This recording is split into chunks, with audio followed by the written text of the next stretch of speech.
Assalamualaikum warahmatullahi wabarakatuh. Kepada yang terhormat Bapak dan Ibu dosen penguji ujian kinerja, perkenalkan nama saya Rindiani Esos dengan NIM 611253138, mahasiswa PPG tahap 4 tahun 2025. Program studi bimbingan dan konseling di LPTK Universitas PGRI Pontianak.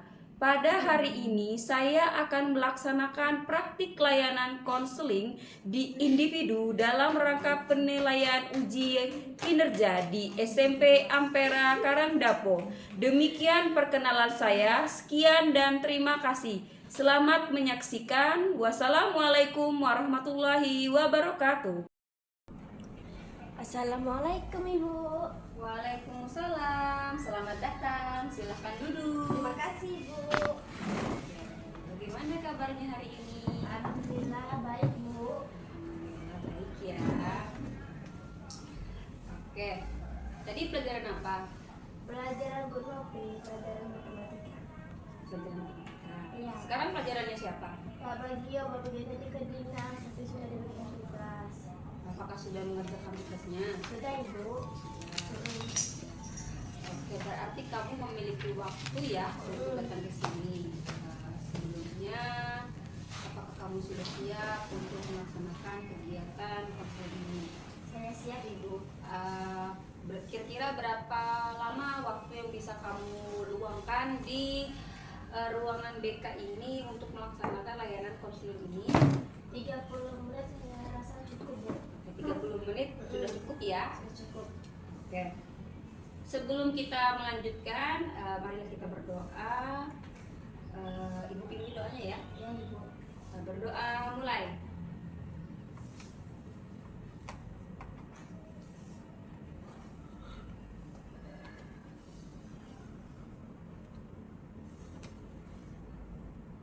Amin. Oke. Akhirnya, apakah kamu pernah mendengar kalau namamu sekarang sering disebut-sebut? Iya Bu, sering. Siapa yang disebutnya? Kadang Bu Pipit, Oh, terus? Bu Nopri, Bu Herlin. Oke, Ibu tanya, kenapa guru-guru tadi menyebut namamu? Karena saya sering terlambat Bu ke sekolah. Iya, karena kamu terlambat. Kalau Bu Herlin itu hari Senin tiketnya. Kalau Bu Pipit hari Rabu. Terus apa tadi? Bu Widi, Bu Widi, Bu Nopri. Kalau Bu Nopri itu emang bukan guru piket, tapi dia setiap hari datang. Pasti tahu tuh siapa yang sering terlambat. Bu Widi tiketnya hari Kamis. Kamis. Berarti kamu langganan di hari itu? Iya. Tidak itu ya, tidak terlalu sering ya. Sering apa tidak? Sering Bu. Seberapa sering kamu tidak sekolah di dalam 1 bulan? 10. 10. Oh iya, 1 bulan itu kan ya, itu ada 30 hari. Bakal 31 ya. Kita genap aja 30 hari. 4 hari itu hari Minggu. Berarti berapa tuh? Berarti 10 hari tambah 4 hari, 14 hari. Iya. 14 hari berarti udah setengah bulan kamu tidak sekolah. Benar begitu? Ya. Itu apa penyebabnya? Gara-gara kesiangan. Oh, gara-gara kesiangan. Jadi membuat kamu terlambat datang ke sekolah ya. Iya. Oke, sebelum kita melanjutkan, Ibu ingin memberitahukan bahwa layanan konseling itu adalah di mana seorang konseli atau siswa itu mencoba menemukan konseli dan konselor. Ibu konselor, tapi guru BK ya dikenalnya ya. Guru BK dan konseli itu mencoba untuk mencari atau menemukan solusi dari permasalahannya. Jadi di sini kamu tidak perlu merasa cemas, takut kalau apa yang kita bicarakan nanti itu akan diceritakan sampai keluar. Jadi apa yang kamu bicarakan, apa yang kita bicarakan itu akan tetap menjadi rahasia kita berdua. Kemudian ibu ucapkan terima kasih karena kamu sudah secara sukarela datang ke ruangan ibu. Walaupun kamu tidak dipanggil, tapi kamu dengan secara sukarela datang ke ruangan ibu untuk menyampaikan keluh-keluhanmu, keluh kesahmu dalam 1 bulan ini ya, bahkan udah sampai 10 hari. Itu tuh udah panggilan orang tua sebenarnya, kan ya. Tapi namamu belum dikirim ke Pak Arya. Oke, dari itu sebelum kamu mendapat. Jadi kalau masalah hukuman itu ibu serahkan sepenuhnya kepada kepala sekolah atau guru-guru piket. Jadi di sini kamu datang ke sini untuk menemukan, untuk mencari solusi. Jadi ibu akan membantu kamu untuk bisa membantu kamu untuk mencari solusi kamu ya. Oke, sebelum itu apakah kamu sudah siap untuk melaksanakan layanan konseling ini? Saya siap ibu. Adakah yang ingin kamu sampaikan sebelum kita lanjutkan? Tidak ibu. Tidak ada. Jadi kita lanjut ya. Baiklah. Apa yang ingin kamu ceritakan kepada ibu supaya ibu bisa menganalisis dari permasalahan yang sedang kamu alami? Mungkin orang-orang hanya mengetahui bahwa kamu itu adalah si tukang lambat atau orang yang suka terlambat ke sekolah, tapi tidak tahu apa permasalahan yang kamu hadapi. Jadi kamu ceritakan secara rinci dan detail ya. Ya. Itu bos saya membuat terlambat gara-gara saya main HP kemalaman. Ya. Juga siangnya bangun kan, siangan bangun gara-gara main HP malam-malam. Saya juga saya nyetrika jilbab, baju, merapikan buku, cuci piring, makan. Jadi banyak ya aktivitas yang kamu lakukan sebelum kamu tidur itu ya. Banyak. Jadi setelah kamu sarapan, setelah kamu makan malam dengan keluargamu, itu banyak kegiatan yang kamu lakukan. Jadi padatnya kegiatan sebelum tidur tadi, bahkan kamu main HP. Iya. Sampai jam berapa itu? Kadang sampai jam 12, jam 1. Sampai jam 1. Iya. Ya Allah. Oke. Kadang namanya. Begadang namanya. Oke. Sekarang jadi permasalahanmu itu ya, kita identifikasi berarti permasalahanmu tentang kamu itu mengalami kesulitan untuk mengatur waktu, dimana kamu yang seharusnya tidak kamu lakukan, kemudian yang kamu lakukan itu tidak kamu lakukan, seperti main HP sampai jam 1 malam. Itu tuh hanya orang-orang tertentu yang bisa bertahan sampai 1 malam dan jam 1 malam. Biasanya tuh jam 10 sudah tidur, tapi kamu melakukannya sampai hampir jam 1 malam, benar ya? Walaupun kamu sudah bersiap-siap supaya kamu nanti berangkat sekolah, kamu semuanya sudah disiapkan, tetapi apa yang kamu lakukan itu tetap saja terlambat. Iya. Dan itu sering sekali ya. Sering. Apakah sebelumnya sudah dihukum kamu karena gara-gara terlambat itu? Sudah ibu. Sama siapa? Kadang sama Berlin. Sama wali kelasnya ya? Hukum ya. Jadi yang hukum itu adalah berpiket ya? Iya, berpiket. Karena dia piket hari itu. Oke, selanjutnya dari permasalahan yang kamu ceritakan tadi, ibu paham.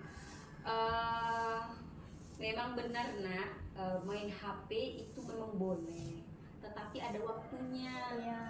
Memang di jam itu bukan jam sekolah, tetapi alangkah baiknya kamu bisa berpikir lebih jauh, bisa memanfaatkan lebih jauh. Kalau main HP sampai larut malam itu tidak baik. Satu, tidak baik bagi kesehatan. Iya, benar bu.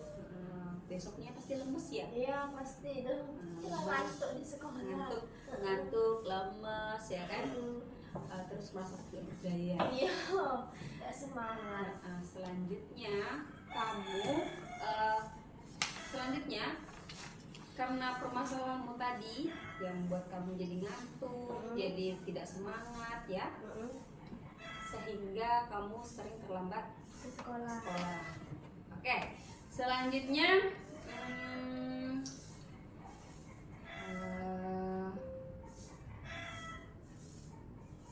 permasalahan sudah tadi ya, permasalahan. Jadi identifikasi permasalahan sudah. Selanjutnya bagaimana? Mari, oke, maaf ya, sedikit problem ini. Udah jam terakhir ini ya. Iya. Tadi jam pertama tadi senam kan ya, terus pelajaran matematika. Iya. Sekarang pelajaran Pak Bagio. Iya.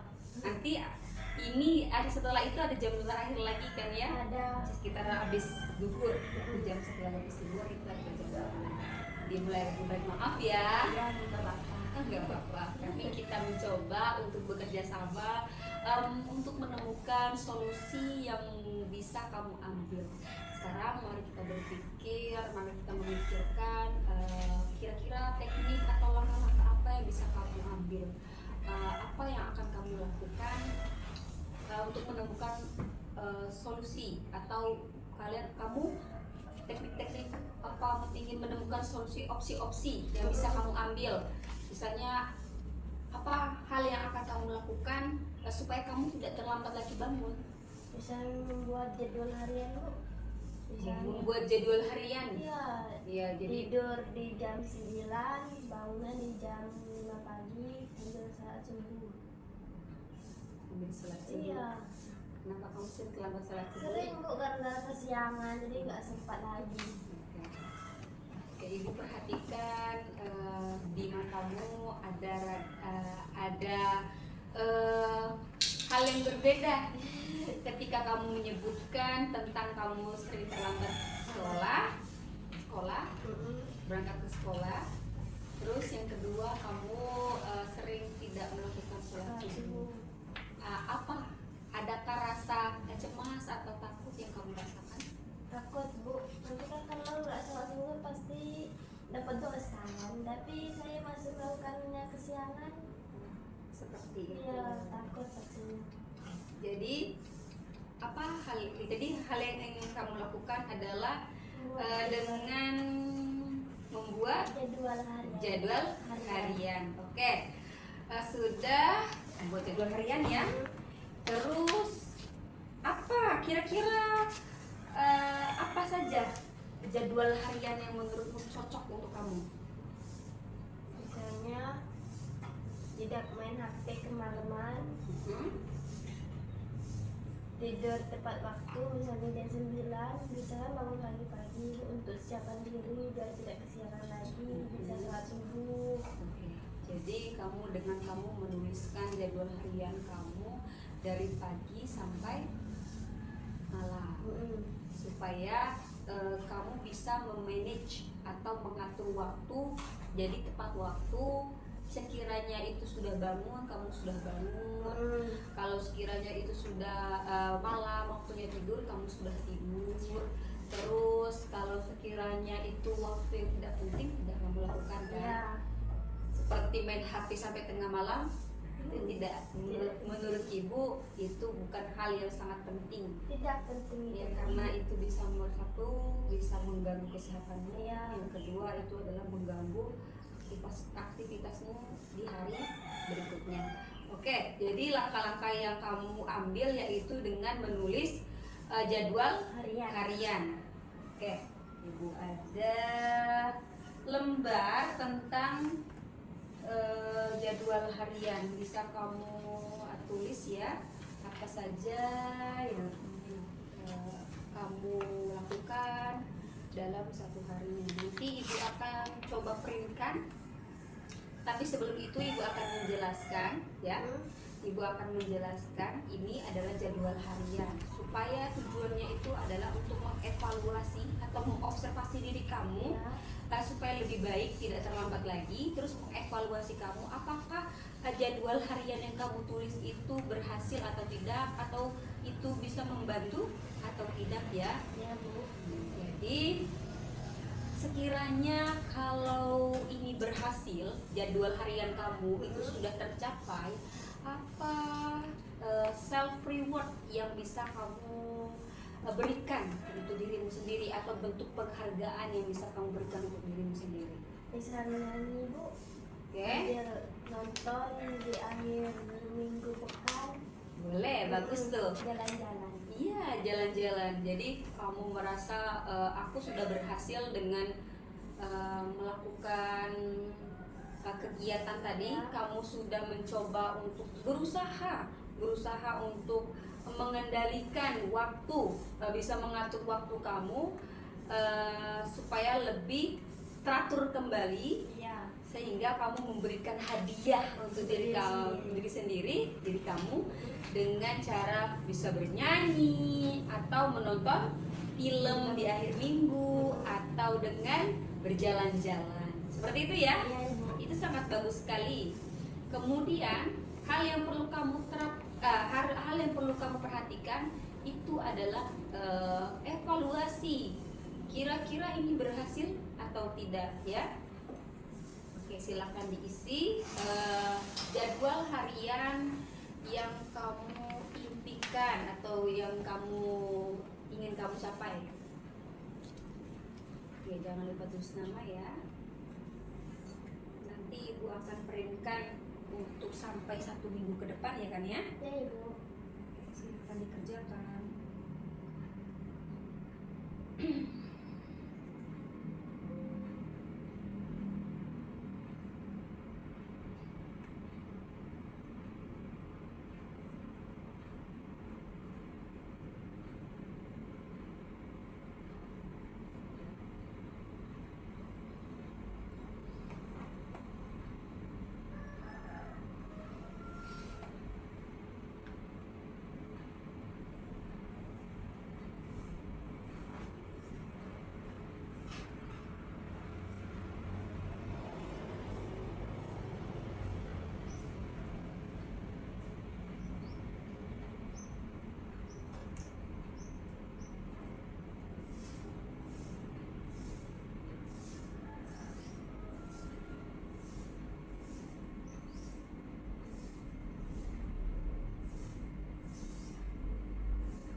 Sudah, Bu.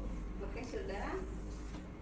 Oke, sekarang kita membuat skala prioritas, mana itu terbagi menjadi 3 yang menurut kamu itu sangat penting atau tidak penting. Jadi apa saja yang menurutmu bisa kamu menjadi skala prioritas kamu, yang mana bisa kamu dahulukan?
Sudah ya? Sudah kamu tulis. Nanti ibu akan, nanti bisa ibu printkan lagi ya, supaya sampai ke ke minggu depan. Kira-kira sudah nulis ini ya? Sudah Ibu. Kira-kira kapan kamu bisa menerapkan apa yang kamu tulis, jadwal harian yang kamu tulis itu? Mungkin mulai besok Bu. Besok Selasa ya? Iya. Kebetulan kamu mulai di hari Senin, jadi hari Selasa mulai kamu menerapkan ini jadwal harian ini sampai ke minggu depan.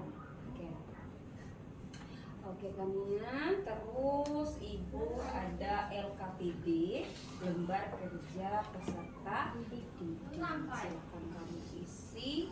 Ini dikumpulkannya pada minggu depan. Kalau ini manajemen evaluasi, ini kamu kumpulkan. Silakan kamu isi. Ini dikumpulkan setelah istirahat nanti ya. Ini akan ibu printkan dulu. Sebelum kamu keluar ibu printkan lagi ya ini. Ya Ibu. Oke. Jadi Kania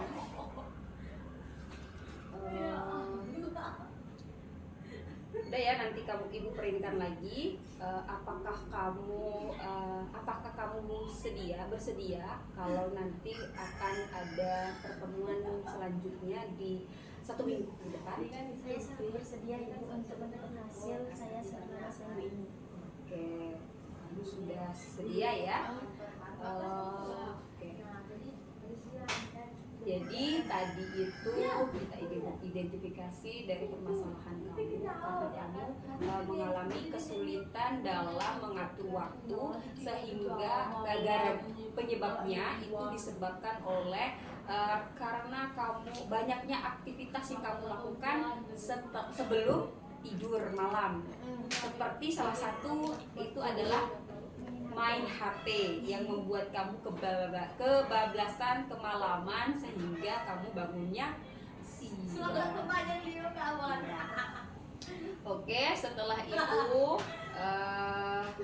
kamu juga sering dipanggil oleh guru, bahkan guru-guru piket itu sudah hafal dengan namamu karena sudah sering sekali terlambat ke sekolah.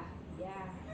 Terus kamu dengan langkah-langkah yang kamu ambil yaitu dengan membuat jurnal atau jadwal harian supaya bisa membantu kamu untuk mengatur waktu, memanajemen waktu seefektif mungkin supaya kamu bisa berangkat lebih awal ke sekolah, dan katamu tadi targetmu adalah supaya kamu bisa sholat subuh.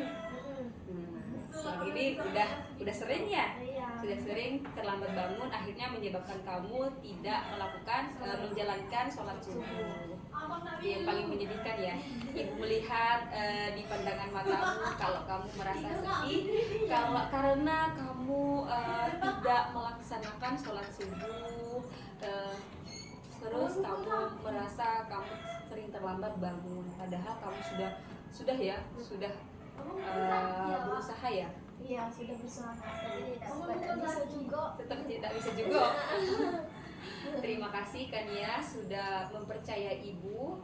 Ibu harap apa yang kamu rencanakan itu dapat berjalan dengan lancar, dengan baik. Selamat menjalankan jadwal barumu. Semoga apa yang kamu harapkan itu bisa tercapai ya. Kemudian katamu tadi kalau apa yang kamu tulis ini, jadwal harian ini berhasil, kamu akan memberikan reward atau self reward atau penghargaan pada kamu, yaitu dengan melakukan makan, jalan-jalan, dan nongkrong-nongkrong. Tapi tetap tahu waktu. Terima kasih sudah bercerita kepada ibu secara terbuka. Terima kasih juga, ibu ucapkan terima kasih juga kamu sudah sukarela datang ke ruangan ibu, menceritakan permasalahan yang kamu hadapi. Bagaimana perasaanmu sekarang setelah kita melakukan layanan konseling ini? Senang Ibu. senang ya. Kamu merasa kalau kamu sudah menemukan pencerahan ya. Sebenarnya di sini ibu sebagai konselor atau guru BK itu hanya sarana saja. Yang menentukan jawaban atau mencari solusi sebenarnya itu ada di diri kamu. Jadi orang yang bermasalah itu orang itu sendiri yang mencari jawaban dari permasalahannya. Jadi bukan dari ibu ya. Karena ibu hanya sebagai sarana supaya kamu bisa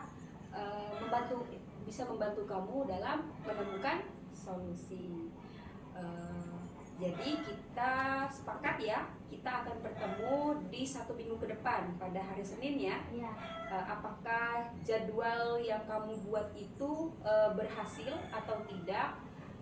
Itu bisa membantu kamu atau tidak?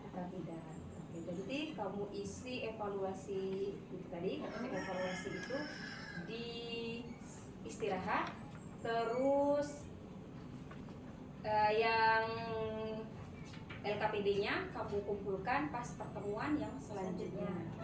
Sudah ya? Sudah. Ibu rasa layanan konseling kita sudah cukup. Adakah yang ingin ditanyakan? Tidak ada ibu. Tidak ada. Nanti kalau ada salah satu temanmu yang bertanya, kenapa kan ya ke ruangan BK? Kamu bermasalah ya? Kamu bikin masalah ya? Jawab saja, tidak kok, aku hanya bercerita-cerita saja. Seperti itu. Kamu tahu tidak kenapa kalau ke ruangan BK itu sering dianggap bermasalah?